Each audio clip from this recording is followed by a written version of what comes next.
Welcome to this 10 Minutes About by Global Risk Management. Today, once again, I have Arne in studio. Welcome. Thank you. We're going to be talking about gas today. And we have seen the last couple of months that gas has been quite a lot of under pressure. What is going on here? What do you see?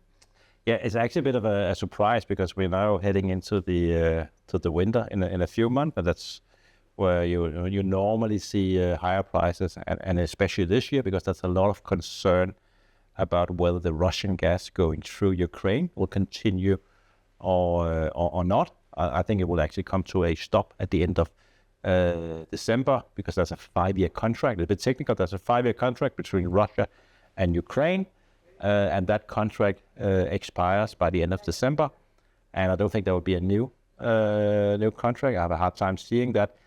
There might be an agreement with Azerbaijan and so on, but in the end, I think it will be the end of gas going through Russia in December. So alone that should add to the upside to gas prices. But what is going on here, I think, is that the situation here now is actually quite healthy. Inventories are more or less full in the EU, more than 90% full. There's plenty of gas there. Demand is still under pressure. Unfortunately, among other things, because the industrial sector in Europe is struggling, but we are also better at saving gas for heating, for example. So the situation here now is actually okay. But what is going on is also that the demand from other places in the world is actually growing quite rapidly at the moment. And remember the gas market today, we talk about the TTF gas price. But the TTF gas price is basically an LNG price. We are competing with Asia for gas, which sets sort of the global gas price outside the US. And the Asian LNG demand is up 10% compared to last year. So that's a huge draw from Asia on LNG. So we are in a bit of a competition. Europe is competing with Asia for the LNG, and the LNG market is capped as a limited supply of LNG. So there's a lot of sort of moving parts in this. And I understand that we have quite a bit of speculative activity in the gas futures. What is going on? And that's correct. We actually have quite good data showing what are sort of speculators doing. If you, for example, are an investment bank trading with a hedge fund, you have to tell the exchange why you're trading this and this future. And if we look at the number of positions done by speculative people, speculative companies, it's been rising a lot during the last 3 or 4 months. It seemed like they've been buying into this story that everything would sort of explode in during the winter. No Russian gas, maybe a cold winter, strong demand from Asia, but maybe they have run a bit ahead of themselves, ahead of the market. If nothing happens, we have these huge inventories. I think they will tend to start to take profit on these positions, and that could actually be a reason why prices have been under pressure the last 2 months or so. Is that, and we see that in the numbers, we have quite good data for this, that they are scaling back on these speculatively long positions. And you already mentioned a bit about Asia. And do we see a structural here as well?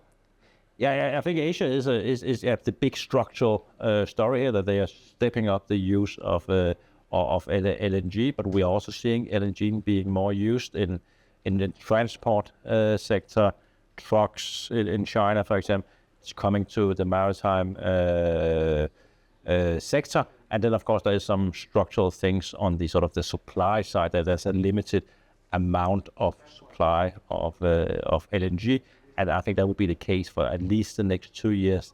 Then the supply should pick up. But it simply reflects that it takes a long time before you decide a project until LNG will be on the market. And then another, I think, very important structural thing here is that you have prices in Europe and Asia that are up here, and then you have prices in the US or North America, including Canada, that are down here. So there's a big difference between prices in the US and prices outside the US. I think that's kind of a structural thing as well. Mm-hmm. And then we have the US election just around the corner. Are there anything affecting this?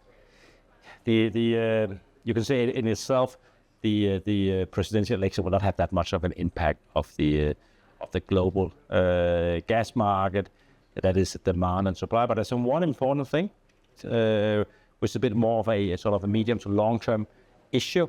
That is, of course, that we talked about that we had the very cheap gas in the US, more expensive gas outside.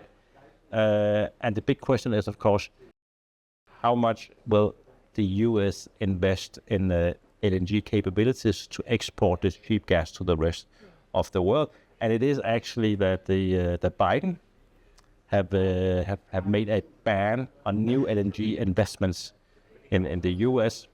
Doesn't affect export today or tomorrow, but if it's kept in place, let's say Harris wins the election, it could impact the ability for the US to step up export in 2 or 3 years time. If Trump is exactly, if Trump is elected, drill baby drill, he will probably remove these restrictions on LNG investments, or I'm pretty sure he will. So that could actually add to a sort of a medium to long term to lower gas prices. But nothing is certain up here. Everything is sort of up in the air, because you could also say if I was Trump, I would also say, oh, it's actually quite nice that we have cheap gas here in the US.